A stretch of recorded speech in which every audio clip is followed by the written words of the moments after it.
This video is my first Lions-centric film study of the 2025 NFL season. Really brings me no joy to talk about some of the coverage choices and blitzes and lack of pass rush that I have to talk about. I'm going to focus on the Lions defense, specifically what they did on third down with their coverages, their blitzes, and how similar it was to some of the things we saw in the preseason, conceptually, schematically perhaps, in terms of Sheppard's preferred blitzes on third downs, but also the coverages he chose to employ, being really out of the same playbook that Aaron Glenn used and is still using in New York. Certainly, the Lions did a great job of stopping or slowing down the run early, I should say. Jacobs was no factor in the first half for the most part.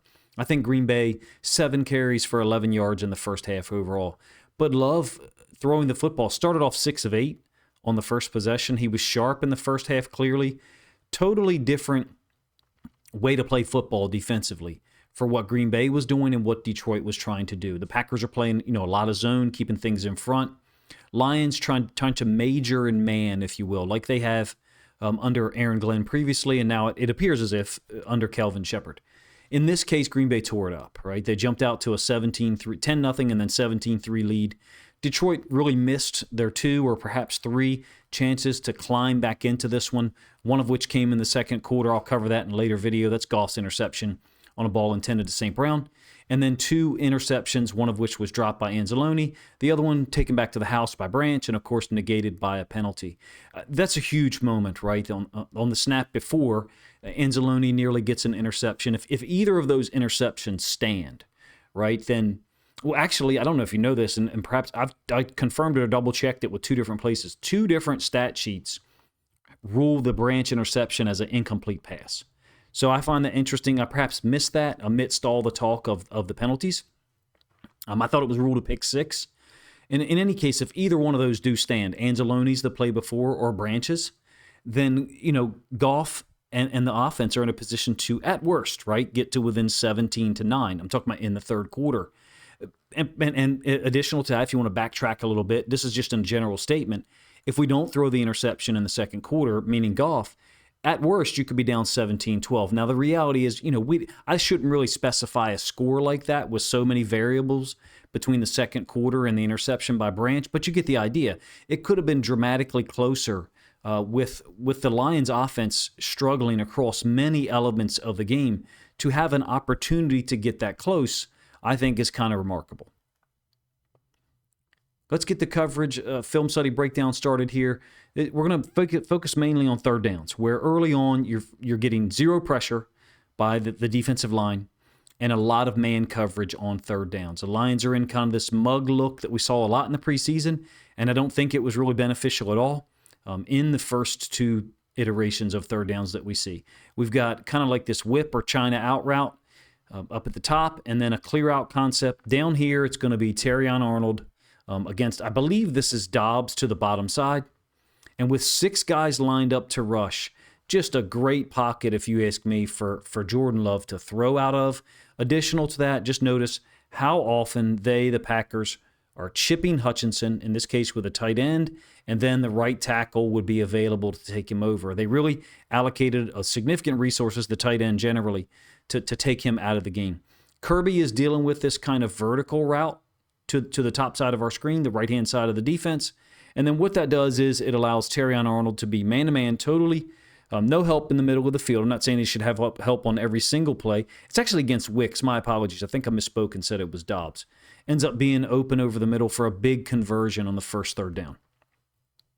It really looked kind of easier early on these third downs, to be honest with you. And in fact, Green Bay was really prepared for these blitzes. Commonly seen, double mug look to force a particular protection scheme by the offense, whatever they generally would check to in those situations. End up bringing all 6 of those guys. Really doesn't bear any fruit at all because you can see Love standing really high in the pocket. Great view to bring this ball down to Wicks here, working to the inside against Terrion Arnold. They chipped Hutchinson a lot early to slow him down. I thought he did get to the quarterback a couple of times in the third quarter, perhaps I should have said. But in any case, this first one, nothing developing in that regard. Easy completion, easy for the NFL, right? And that's kind of the way that it looked, especially against man in the first half. Green Bay was able to pick things up. They were able to recognize whatever stunts or blitzes and coverages Sheppard was going to play, and Love took advantage. Still the same possession, Green Bay's first drive. In fact, another heavy blitz look again. Double mug with both inside linebackers walked up in the same A-gaps as you saw in the previous snap. Really can't handle this well from the standpoint of Amik and DJ Reed. They don't handle this stack release at all in this particular iteration. Amik is pointing, seems to be communicating something to DJ Reed. They're not able to handle it, and of course Matthew Golden ends up wide open over the top of the linebacker level. Now I say linebacker level referring to this route here, but really that's Aiden Hutchinson dropping out, and that's Derek Barnes. So the zone dropped essentially. Those two guys out with Barnes to the boundary and Hutchinson to the field. Hutchinson actually seems pretty good at it. I saw him do this twice, and he was kind of physical. I'll show you one of them here. But Love, again, look at all the space and all the time. Really kind of doesn't matter who the quarterback is at that point in the NFL. They're going to make these throws when you have a blown or a busted coverage, which is what I would call this here. Amik is going with the outside receiver, or the guy who took the outside release. DJ Reed late, recognizing that maybe he should have taken Golden across the field. Kirby occupied, easy conversion. Like I said, I believe that was a 3rd and 7. Same play. This is from the end zone angle. So Hutchinson dropping out and Barnes dropping out to the boundary with the ball on the left hash for the offense. Anzalone Campbell running a similar version to a stunt that Sheppard had inside linebackers run many times during the preseason. Campbell is trying to pick and occupy the running back and let Anzalone fold over the top. It really doesn't bear any fruit, just too much time for Love. Surveying the field, and Golden completely wide open. For him to be able to pump fake this, right, when you've got a player like Aiden Hutchinson, that's really disappointing. I recognize it's going to be frustrating for a lot of Lions fans that he had so much time. Think maybe the Lions outsmarted themselves there by dropping Hutchinson out on a key 3rd down. I saw this wrong live. This is another 3rd down on the first possession. I thought it was a zone coverage. This is 2-man, and it's very surprising to me that they expect Jack Campbell to cover this tight end in man. So this is handled a little bit better down here to the bottom side. Talking about Amik and DJ Reed, the stack release. It's not the same route combination from those two guys. Golden and I think that's Jaden Reed. It's not the same route combination, but you can see that you do have the same outside release and then inside release. Remember on that 3rd down conversion I showed you a minute ago, Golden jetted all the way across the field. Tight end Kraft is going to run over the top of Campbell, and the throw is going to sit to the inside of Branch. This is, of course, the first touchdown. As an aside, they are trying to help Campbell a little bit by having the tight end jammed from Davenport, but hey, it's a great throw. Campbell's beat pretty badly here.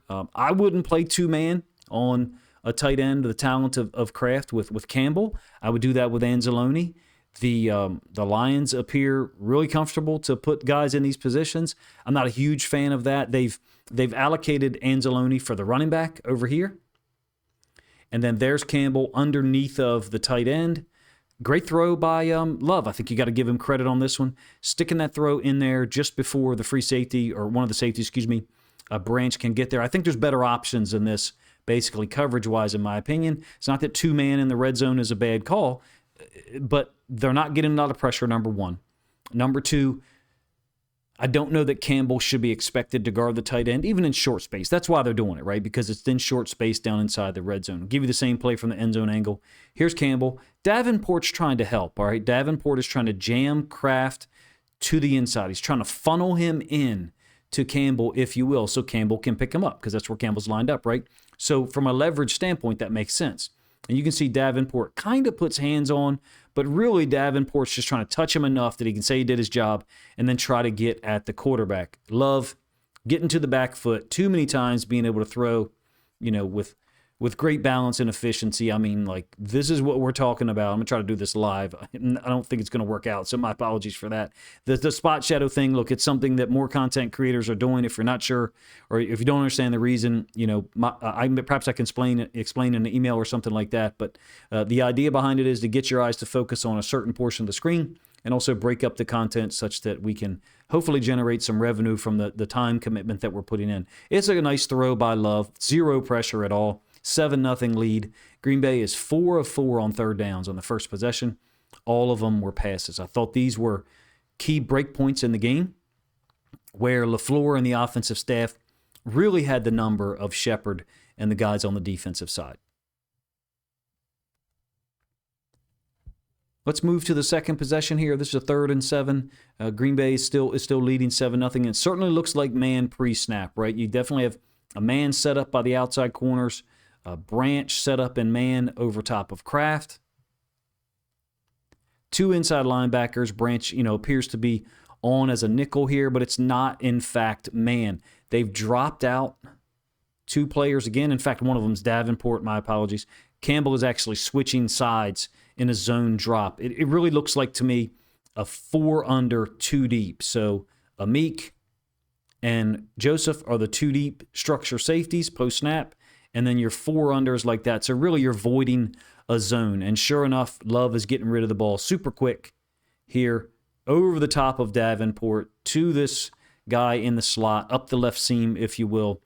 Quick recognition, man. I mean, as soon as Love is getting to his back foot, he's throwing the football. Again, you've got heavy pressure. They're bringing an extra rusher, right? 4 under, 2 deep, counts for 6. So it's a 5-man rush.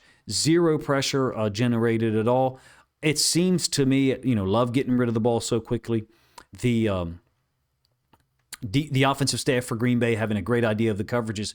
And almost kind of reminds me of like old school Madden and NCAA games whereby you would accidentally hit a button and kind of show your coverage to the defense if you were playing online or playing head-to-head. And then, of course, now they know your exact coverage or your exact play call. Same play from the end zone angle. We don't have a mug look this time.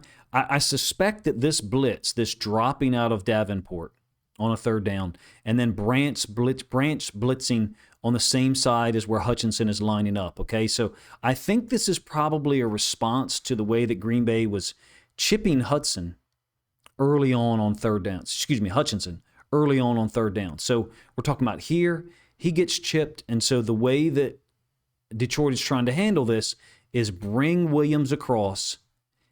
Anzalone and Branch both try to go through the B gap, maybe get a 2 for 1. Green Bay picks it up perfectly, though. Not only did the chip on Hutchinson, was it successful, but they've also picked up Anzalone with, I think, the right guard, and then the running back got Branch. Quick release by Love, once again, over the top of Davenport. I'm not a huge fan of dropping Davenport out there. I'm not really happy that Davenport is a guy that's playing so many snaps. I don't know what the snap count looked like, but too much space here. 4 deep, 2 under, or 2 deep, 4 under, is a coverage that I like. I really like it on 3rd down against the athletic quarterback. In this case, it didn't work out against Jordan Love. The only thing I can think is Green Bay, of course, did not have the Lions' communications, right? They didn't know their coverages, like I kind of alluded to earlier. The only thing that I can think is that Sheppard is operating from an extremely similar system to what Aaron Glenn did. Otherwise, how would they know in week 1, right? How would the Packers have such a great idea of what to run coverage-wise, or route-wise, to exploit the coverage if they didn't know what coverage they were in? And that's the only thing that I can come up with, is that on these 3rd downs, they were able to recognize things quickly because they pretty much knew the system that Sheppard was operating from. Still second possession, the target is going to be Arnold up here, who, of course, went out during the first half, or perhaps 3rd quarter, with a hamstring or a quad or something like that. Hutchinson's going to drop out. So, again, I think they're possibly responding to the fact that he's been chipped. He's going to drop out and jam. So, I like his stance. I like the way he's doing this. But having to use Hutchinson to do it is the part that I think is disappointing for me. He actually tries to redirect to Kraft underneath. Love, again, getting rid of the ball quickly. It's a man coverage scheme. Man, and then man here and here and here. The only thing is that Hutchinson is dropping out. It's a nice job, I think, by Arnold here, staying in good relationship and then being there to challenge at the catch point. He doesn't actually, elevate up to the football, but it's good coverage. It's an incomplete pass. And in this case, the Lions hold for a 10-0 deficit after 2 possessions. Moving to the 3rd possession, this one's very disappointing, right? It's a 2-play drive. And this one extremely similar to something that the Packers did the first play of the game, Thanksgiving Day, 2023. I went back and looked at it. Same thing, just from a mirrored image or the other side. So the route that's going to be thrown is a post concept down here to the bottom side. The only difference is it was Christian Watson, and it was to the top side in that game that I mentioned from Thanksgiving Day. So it's a zone blitz. It's a 3 deep, 3 under. So it's a 5-man rush. Love, again, getting to that back foot. And when I first saw this, I was like, why is he stepping here? Why is he clearing his hips? And I think that Love is banking on Kirby seeing him. You got to give Love credit, man, for this. He's stepping and opening his hips to the left, he being Love. And I think he's trying to make Kirby think he's going here. And Kirby takes it. It's just a nice job of pocket manipulation and not really manipulating with his eyes, manipulating with his body, because Kirby takes that route. And then now you've got 2 deep coverage. And in this case, Arnold is on the deep concept. Beat downfield by Dobbs. The other side corner, the corner from the other side of the field, is trying to race over and make the play. But you can see the separation that has occurred. Again, it's because Kirby has matched up with the over concept from the other side. So to a degree here, I think you've just got to give credit to Jordan Love. He did a really nice job, if you ask me, of opening his hips here. Once again, chip of the tight end. First play from the 3rd possession, going up top on a post. So what I'm talking about is watch the body positioning where Love is looking. The first time I saw this, I thought, why is he opening his hips like this? He's drastically opening his hips to his left, our left-hand side of the screen, to match up with, hopefully you can see his feet there. I've got a frame on the bottom of the screen. That route there by Golden going across the field, I think that was all designed to pull Kirby Joseph, basically make Kirby commit to that over concept and then go up top. That's why the throw looks kind of funky. It's a 3 deep, 3 under coverage. Terrion's, is beat once again. I don't know how much his injury coming in was a factor at all. But, when the free safety is willing to take an over route, some teams won't do that. Some teams are not going to teach their free safety to do that. And in fact, I wasn't one of them, but there's nothing wrong with it. In fact, I love it, right? It takes away routes, but it means your corners have to run with one. And in that case, Terrion couldn't get the job done. I think it was against Dobbs. Green Bay definitely had the keys, if you will, to this Lions defense, especially early on. Very next play. And interestingly, I think it's Al Karsten on Twitter has mentioned or talked about that Detroit is matching 11 personnel with their 4-3 base at times. And in fact, they did here. There's 4 down linemen right there. And then Barnes, Campbell, Anzalone. And there's only 1 tight end on the field. Normally, most teams are going to be 4-2-5 nickel personnel. Why are you able to do that? First of all, why is it sound? Well, because of Brian Branch, right? Brian Branch is a safety who's actually a nickel slot corner. He could probably roll out there and play outside corner if you needed him to. Unfortunately, teams know that. They're not generally going to go after him. And, of course, they did later on, and they paid for it or nearly paid for it. It's a pick-rub concept. So the guy that Branch is guarding is taking a little snag step in, and he's just blocking or shielding Terrion Arnold. He doesn't actually touch him here. It's just an advantage created, forcing Terrion to go underneath. And you can see Jaden Reed is wide open on the play. When you give away the coverage like this, either through personnel, your 4-3 base, and then moving all your DBs to the other side, DB, Branch, DB, you're kind of giving it away, if you ask me. Detroit's got to get into some of the stuff that we saw Aaron Glenn get into, later on in the 2023 season, specifically that playoff run, which is line up in what looks like, sure, it's man, and then play zone behind it. It's a nice throw. It's clean, though, for Jordan Love. Look, gets to the back foot, balls out. He knew what coverage he had once again, and in this case is able to get it to Jaden Reed. Big win up top, and they go up 17-3. Game's not over at that point. Detroit turned the ball over in the second quarter, missed 2 opportunities at interceptions. I think you can do better than being this predictable, in my opinion. The one guy that is on the right side from a numbers standpoint, but the wrong side for the coverage, is Kirby. I don't mean he's misaligned. What I'm saying is they're trying to disguise it. And so they end up playing man there on the running back with Campbell, man there on the tight end with Anzalone. Anzalone's capable of that. He's one of the better coverage will linebackers in the league. But over to the boundary, I would be okay if Kirby's feet were over here on the midline. You would be half a man down over here if that was true, if Kirby moved to the midline. As it is right now, it's 5-on-5. The numbers are evened up, if you will. I would be okay with Kirby playing to that trip side, that bunch side, and then, at least being able to play Love's eyes where he looks first. You cannot let him throw any quarterback. You cannot let him throw in rhythm like that with zero pressure at all. That's easy, if you ask me, for the NFL level.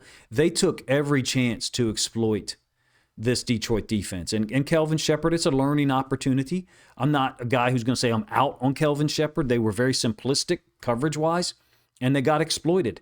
It's very similar to the Ravens dynamic last year when Zach Orr took over for Mike McDonald. It was a poor start overall for the Ravens in week 1 and week 2 last year defensively. Of course, we look terrible this year on defense too so far. This is not as poor. It's the same coverage generally being exploited. Man, you got to be a little bit more multiple, in my opinion. We'll move this forward to the third quarter, and we'll talk about 2 plays that, somewhat positive here, but end up actually being really sour. Still stopping the run generally to this point. It's 17-6 Green Bay. Still slowing the run down enough such that on the 2nd and 6, Green Bay is throwing the football. And it's a 4-3 base look versus 11 personnel again. All right, so there's your 3 inside linebackers, Barnes, Campbell, and Anzalone. Motion by Jaden Reed to the bottom side. And you do initially get some pressure from O'Connor on the bottom side. Hutchinson, once again getting chipped, is actually going to hit the quarterback as he throws the football. A little bit of a check to the right first by Love. He's looking here against Branch, but Branch has disrupted that completely by stabbing Dobbs. And then O'Connor with some pressure. Hutchinson also there for the quarterback hit on the throw. This one could have really changed the game. Throwing it up to the top side, Anzalone and man on the tight end after the chip release. Anzo, just an unfortunate drop that really ends up looking unfortunate, looking difficult to stomach, I guess, because you're down 17-6 at the time, chance to change the game. I don't think you're going to go for a field goal there. Not Dan Campbell. He's going to go for a touchdown for 17-13. And then the very next play, even worse. Like I said earlier, they actually rule this in the book. They actually rule this an incompletion, which is crazy. It's the 3rd and 6, the Branch pick 6, right? So he's located at the top side of our screen, and he's going to cover the tight end on this route underneath, not really at the sticks. The hold that's going to occur is down here. The penalty, I should say, on Yasin. There's definitely contact between both of them. That's not what's called, in my opinion. What's called is right before here. So we're talking about right there. Now, don't ask me how the back judge sees that. The flag comes from back over here, but this is brilliant stuff from Brian Branch, running underneath of the tight end's route to get this interception, diving interception, in fact. Like I said, it's in 2 different scorebooks that I looked up. It's ruled an incomplete pass. The flag on Yasin, fine if you want to say that's legitimate because he's making too much contact downfield. I got no problem with that. This stuff, for my money, and I said it in the reaction video, if this is the way it's going to be against quarterbacks, that you can't touch them at all after a turnover, then they need to lay down. They need to give themselves up, in my opinion. That sounds drastic. That probably sounds really harsh to most people's ears. But in my opinion, if you're not able to be blocked, if no one can literally touch you on a play, then you probably just need to enforce that those guys have to lay down in order to be given that accommodation. 2 chances right there in the third quarter to get back into it seriously on a day when so many things went wrong. Unable to take advantage. Branch with a brilliant play. That should be on his career highlight reel. It's a somewhat soft call on Yasin, but I'm in agreement with them calling it as long as it's going to be consistent. He's downfield. He's past the 5-yard mark. So that's what I think the penalty was on, not the initial hand fighting. Overall, for me, from watching the first half and the third quarter all the way through, I didn't watch the fourth quarter yet from a coverage standpoint. I didn't really think it mattered. Over-reliance on man, perhaps. Something we saw them do a lot in the past couple of years under Aaron Glenn. Do I see that changing wholesale? I'm not sure. I think you do have to be more multiple to a degree than what we saw out there. You're just not that good coverage-wise. You do have really good DBs, great safeties, in my opinion. The safeties are the strength of the defense at this point from a positional standpoint. But there's got to be a smarter usage of some zone stuff. The pass rush concerns me. in that if a team can take away Hutchinson, who else is going to win? I cannot criticize Detroit Lions fans at all for having that concern for real. Hey, who can win if it's not Hutchinson? I share it, really. They needed more depth there, and it's not available right now. Hassanin was not going to be a third down pass rush guy. I don't think it's Muhammad, even though he's a nice story, and I'm glad that he's available. He's a good football player, a high floor, if you will. But to me, that defensive end position still looks concerning. Hopefully it changes. Hopefully it changes next week against the Bears at home. In any case, you guys are welcome to let me know what you think of my analysis, how I broke down these plays, what I packaged together. I have a couple of other things I like to focus on. I'm definitely going to focus on the Lions' second possession that went 9 minutes, where they were able to execute a lot, but it was certainly difficult to get things going against Green Bay's defense that did a really good job at stopping or slowing down the run. I appreciate you guys' time if you sat through this whole video. If you enjoyed it, please let me know in the comments section. It's probably not fun to discuss or focus on, but I like to try to bring some analysis of why I think certain things happened the way they did. Green Bay was prepared. Green Bay seemed to know the coverages. I don't think that they had their comms or knew the plays, but they knew it based upon situation, down and distance, if you will, and then also how the Lions were matching against 11 personnel. That does seem to be a factor, and shout out to Al for mentioning it on Twitter, I think, yesterday afternoon. Appreciate you guys' time, man. If you think other Lions fans would enjoy my coverage analysis of Kelvin Sheppard's first time calling plays as the defensive coordinator in Detroit, then please consider grabbing a link to this video, sharing it out on social media to help this content get more reach.